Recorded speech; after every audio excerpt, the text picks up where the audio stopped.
This channel does not promote any violent, harmful, or illegal activities. All content provided by this channel is meant for an educational purpose only. বাহ এবার হয়েছে স্বাদ। হ্যাঁ, অপূর্ব স্বাদ।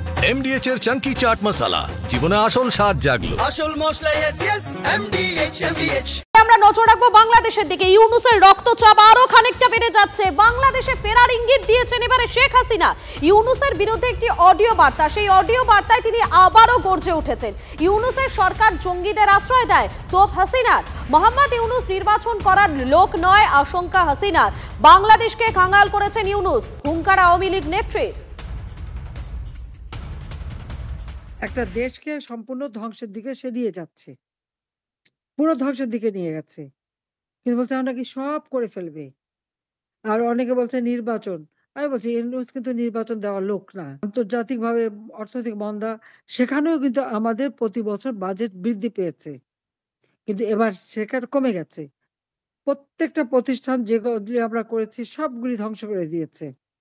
আজকে দেশটাকে একেবারে ধ্বংসের দিকে নিয়ে গেছে। আজকে সারা বাংলাদেশের আকাশ বাতাস স্বজন হারা বেদনায় হাহাকার, ক্ষুধার্ত মানুষের হাহাকার, কর্মহীন তরুণ সমাজের হাহাকার। এই সুদখোর অবৈধভাবে ক্ষমতা দখলকারী ইউনূস এবং তার উপদেষ্টা এবং তার এই সেই সমন্বয়ক, এরা আসলে একেবারে জঙ্গি একটা সন্ত্রাসী। কারণ সব জঙ্গিদের তো ছেড়ে দিয়েছে।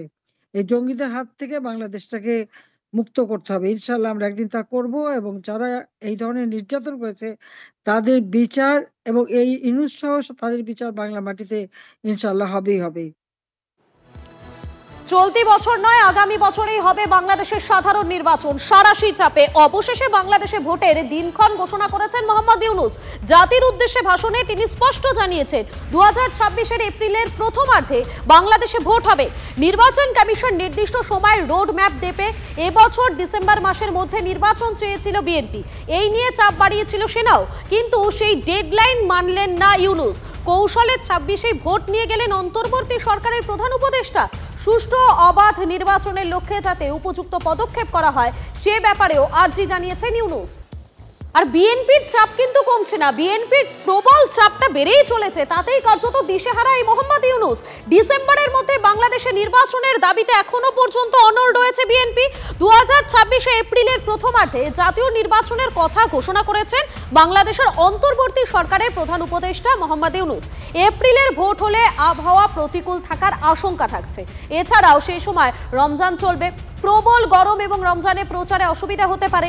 তাই ডিসেম্বরেই ভোটের দাবি বিএনপির। ডিসেম্বরের মধ্যে কেন নির্বাচন সম্ভব নয়, ইউনূসের কাছে ব্যাখ্যাও চেয়েছে বিএনপি। এক্ষেত্রে ইউনূস নিরপেক্ষ কোনো মতামত দেননি, তেমনই অভিযোগ বিএনপির। লন্ডন থেকে ভার্চুয়ালি বৈঠকে অংশ নেন বিএনপির ভারপ্রাপ্ত চেয়ারম্যান তারেক রহমান। ডিসেম্বরে কি বাংলাদেশে শেষ হবে ইউনূস জমানা? অবশেষে ভারত বাংলাদেশ সীমান্তে কাঁটাতার লাগাতে বিএসএফকে জমি দেওয়ার একটা ছাড়পত্র রাজ্যের। এই মর্মে সীমান্ত লাগোয়া সবকটি জেলার প্রশাসনকে নির্দেশ। 356 একর জমি বিএসএফ এর হাতে দ্রুত হস্তান্তরের নির্দেশ নবান্নের। সীমান্তে কাঁটাতার লাগাতে এখনো পর্যন্ত 680 একর জমি কেনার টাকা দিয়েছে কেন্দ্র। এর মধ্যে 324 একর জমি পেয়েছে বিএসএফ, কিন্তু বাকি 356 একর জমি নিয়ে দেখা যায় জটিলতা। শুরু হয় কেন্দ্র রাজ্য টানাপোড়েন। গত রবিবার কেন্দ্রীয় স্বরাষ্ট্র সচিব এবং গোবিন্দ মোহনের সঙ্গে বৈঠক করেন রাজ্য প্রশাসনের শীর্ষকর্তারা। বৈঠকে সীমান্ত সুরক্ষা নিয়ে আলোচনার পরই জেলাগুলিকে দ্রুত জমি হস্তান্তরের নির্দেশ নবান্নের।